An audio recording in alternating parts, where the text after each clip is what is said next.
Les versions des associations de supporters disent qu'ils ne l'ont pas menacé. On va commencer par un extrait. De quoi vous accusent les supporters de l'OM? C'est quelques petits extraits montés bout à bout. Hein. On y va. Que j'ai volé de l'argent avec les transferts. J'ai demandé au groupe Macourt d'ouvrir une investigation à moi. Ça a sorti que tout nous, que tout le club, on était clean. J'ai donné tous mes téléphones, tous mes comptes bancaires, toute ma vie, mes conversations privées avec ma mère. Dans l'entretien final, j'ai pleuré pendant 1 heure. J'ai eu nécessité d'avoir un suivi psychologique. Et des gens, ils font ça pour chercher de me tuer. On va filer à Marseille et retrouver un visage que vous connaissez bien hein, déjà depuis le début de la scène, c'est Mathieu Grégoire. Mathieu, bonsoir. Mathieu, évidemment, on est au courant de cette interview depuis le début de l'après-midi. Donc, il confirme qu'il a bien reçu des menaces de la part des groupes des supporters. Ce qu'il ne dit pas là dans cet extrait, mais ce qu'on a dit, c'est qu'il a une volonté de diligenter un audit comptable et financier pour prouver qu'il n'a pas volé de l'argent donc à son club via des transferts. C'est ce qu'il a dit.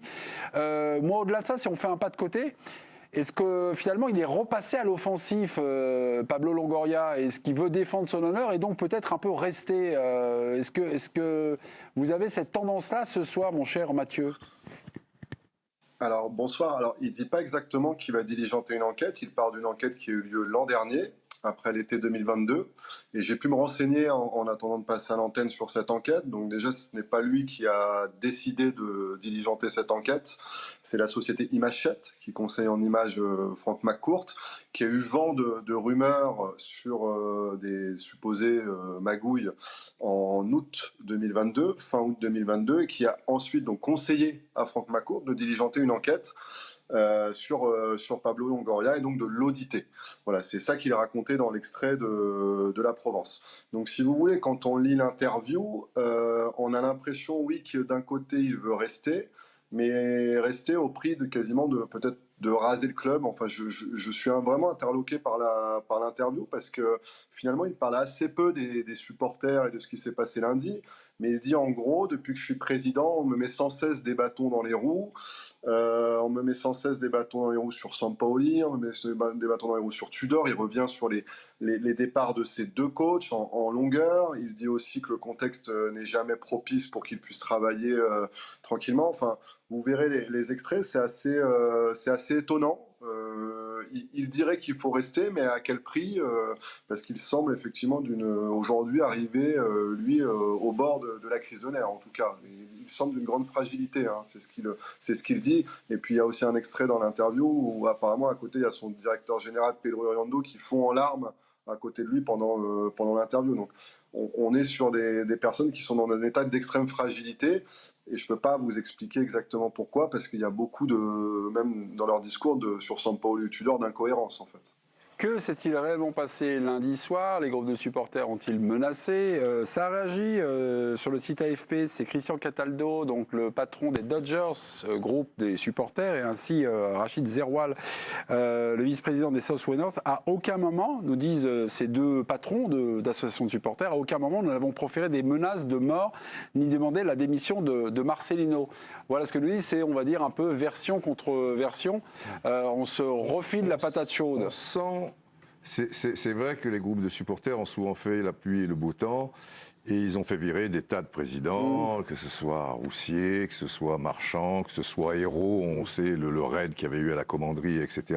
Et j'en oublie un, Christophe Boucher. Christophe Boucher. Là, manifestement, c'est parti pour Longoria. Mais on sent, en disant ça, que généralement ça arrangeait un petit peu tout le monde et le peuple entre guillemets marseillais n'était pas très branché Roussier, Boucher, Marchand, bon il était un peu insignifiant et il supportait pas Hérault, donc finalement ils avaient un peu gain de cause dans ce qu'ils réalisaient. Ça change avec Pablo Longoria. Là on dirait que ça change avec Pablo Longoria, on sent qu'il y a beaucoup de supporters marseillais manifestement qui sont contre cette prise de position et les méthodes aussi, parce que quand même dans le communiqué de l'OM, alors il n'y a peut-être pas des menaces, on va te tuer ou des choses comme ça, mais ils disent si vous restez là, ça sera la guerre. Bon, c'est la guerre en général, c'est pas. Tu vois, il y a menace et menace. Et tout le monde s'accorde à dire, bon, moi j'y étais pas, hein, mais beaucoup, tout ce qui revient, c'était aussi que. Et je crois que c'est Karim Zeroual qui l'a dit. Rachid, pardon. Zeroual qui l'a dit, de manière. On connaît qui peut être virulente. On vous donne 4 matchs et après vous dégagez. Pas sous-entendu, même s'il y a 4 victoires ou je sais pas trop quoi, à partir du Havre, on peut vous voir, vous casser, etc. C'est un peu sans appel. Or là, à travers ce qu'ils disent, et maintenant ils veulent voir McCourt. Donc on sent, ils sont pas sots, hein, c'est pas des imbéciles. Hein, non, parce qu'on croit, tu vois, bon. Et on sent qu'ils s'attendaient peut-être pas à cette levée de bouclier de beaucoup de supporters, même des politiques. J'ai entendu dans Jérôme Sans Flamme, Jérôme Roten sur RMC, Renaud Muselier, qui est quand même du Sérail, etc. On a la citation d'ailleurs qui va s'afficher.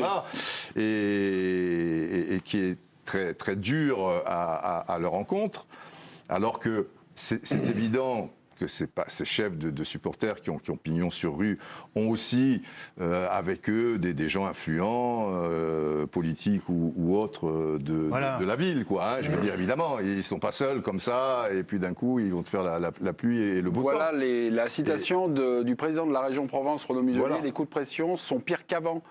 On parle de menaces physiques, de mort. On verra ce que M. Longoria dira à la Provence. Il était lui aussi au courant que Pablo Longoria avait accordé une interview. Parce qu'il l'a eu au téléphone. Il ne peut pas retourner donc à l'OM comme s'il ne laissait rien passer. Si Longoria part, je ne vois pas comment McCourt va rester. Dans la Provence, le journaliste Jean-Claude Lebois écrit ceci: la position collégiale entre tous les groupes et leur noyau n'est pas validée par la base, dont certains se demandent à quoi joue leur chef. Mais à quoi joue Rachid Zeroual? Il y avait un portrait de lui il y a quelques années dans Le Monde, et vous l'avez relu ce portrait. Vous pouvez nous faire cette petite fiche de lecture, c'est intéressant. Vous allez voir que son influence va bien au-delà des tribunes. La paix sociale du club passe par cet homme de 50 ans et a pris fort. En 2021, il l'affirme lui-même au journal Le Monde. J'ai toujours eu l'intelligence de savoir quand il fallait agir pour faire sauter les présidents. Lorsque le journal interroge Christophe Boucher à son sujet, le président de l'OM entre 2002 et 2004 répond ceci: ce que je pense de lui, c'est un diable. Rachid est sûr de sa force, il vous secoue, il a un grand sens tactique, il a un pouvoir de nuisance, mais aussi d'attractivité pour le club. Le supporterisme est crucial et jusqu'à ce jour, l'OM n'a pas su établir un dialogue sain et intelligent avec les groupes ultras. De son côté, Rachid Zeroual ne se cache pas d'avoir précipité le départ de ce président, tout comme ceux, on l'a dit, de Jean-Michel Roussier et d'Yves Marchand avant lui, d'avoir eu la confiance de Robert-Louis Dreyfus, de Pape Diouf, de Jean-Claude Dacier et de Vincent Labrune, avec lequel les relations ont fini par se détériorer. Il se félicite aussi de s'être débarrassé de Jacques-Henri Hérault grâce au chaos mené à la commanderie. D'ailleurs, dès son arrivée, Pablo Longoria ne tardera pas à le solliciter. Ce sont eux qui m'appellent, qui ont besoin de moi, car sans nous, l'OM n'existe pas. J'ai entendu beaucoup de choses sur Rachid Zeroual, ses liens présumés avec la pègre marseillaise, mais mes vérifications me permettent d'affirmer le contraire ce soir. Rachid Zeroual n'est pas la marionnette téléguidée par la pègre marseillaise, c'est plutôt de l'ordre du fantasme, c'est ce qu'on m'a confirmé. Il est à la tête des South Winners, qui représentent quand même 7000 abonnés. C'est la plus grande association de supporters en France, 7200 abonnés. L'achat de son local a été financé en 2001 indirectement par Robert-Louis Dreyfus, qui lui a prêté, Robert-Louis Dreyfus, qui était à l'époque le boss, qui lui a prêté 45 000 €. Les politiques marseillais le draguent, car les South Winners font un travail important dans les cités. Son association reçoit des financements par des partis politiques, quand les Winners participent parfois à des campagnes d'affichage, voilà, les petites mains qui viennent afficher. C'était le cas donc pour Martine Vassal, candidate de droite à la mairie en 2000, ou à la sénatrice de gauche, Samia Ghali. Alors quel est le véritable pouvoir de Rachid Zeroual? Il tient les tribunes, il tient les supporters. En mars 2021, il fut l'un des 2 responsables de supporters donc condamnés par le tribunal de Marseille. Rachid Zeroual a été condamné à 9 mois de prison, dont 5 avec sursis. Donc en s'achetant ses bonnes grâces, les dirigeants de l'OM pensent éventuellement s'acheter la paix sociale. Voilà peut-être le pouvoir, le réel pouvoir de Rachid Zeroual. Après, il faut bien comprendre que je crois que les South Winners, maintenant, ils ont 7200 abonnés. Oui. Mais ces 7200 abonnés ne sont pas tous derrière Karim Zaroual. Rachid Zaroual. Ah, c'est bien sûr. Ah, quand ça veut pas, ça veut pas. Pardon. Quand ça veut pas, ça veut pas.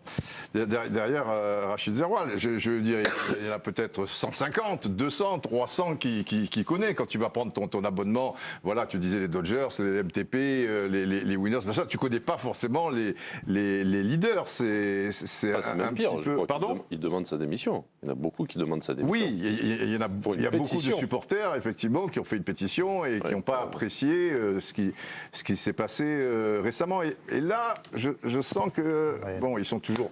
C'est vrai, c'est un bon stratège. Christophe Boucher l'a reconnu.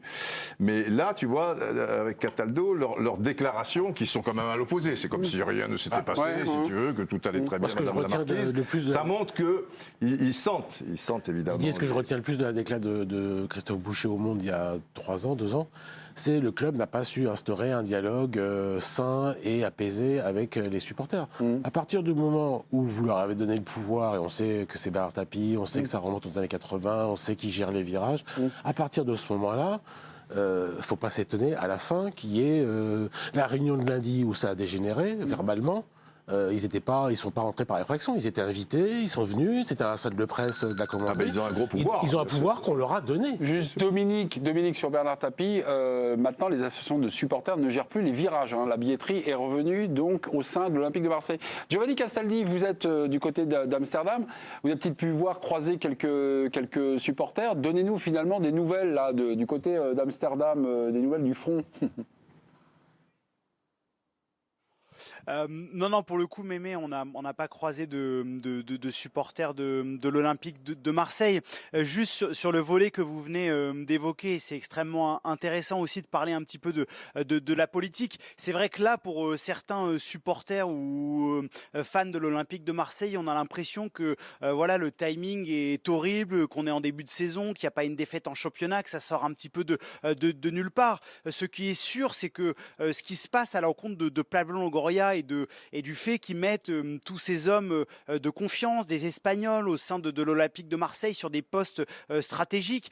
Ça fait déjà plusieurs mois que ça monte au sein de Marseille, que le fait que Marseille ne soit plus, entre guillemets, aux Marseillais, qu'il y ait beaucoup d'Espagnols, ça a plus agacé. Et on parle là pas que d'un volet, en fait, sur les supporters, il y a aussi un volet politique. Donc en fait, c'est la résultante d'un sentiment qui montre à Marseille depuis plusieurs mois. Donc ça ne sort pas de nulle part. Après, on peut être pour ou contre ce qui se passe aujourd'hui de la part des supporters, mais c'est sûr qu'il y a une atmosphère autour de Pablo Longoria et de toute sa clique, je ne sais pas si on peut appeler ça comme ça, mais de tous les gens qui travaillent autour de lui, le côté très hispanophone de ce qu'il y a à Marseille, c'est quelque chose qui monte énormément et qui peut agacer aussi dans la ville de Marseille.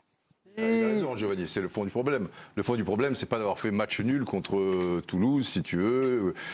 C'est dommage d'avoir été éliminé en Ligue des Champions par le Panathinaikos. C'est pas le fond du problème, c'est pas Marcelinho qui échoue. Le fond du problème, c'est ce qu'il est en train de t'expliquer. Il y a des choses qui leur échappent. Et effectivement, il y a des Espagnols un peu partout. Les Marseillais qui ont été écartés, tu penses bien que ce sont eux qui leur donnent aussi des documents, parce que c'est vrai que dans les transferts de Pablo Longoria, il y aurait sans doute des choses à dire aussi. Donc ils le tiennent aussi peut-être par rapport à ça. Mathieu Grégoire, c'est quoi la suite du feuilleton là, ce qui va s'écrire Mathieu, ce sera ma dernière question.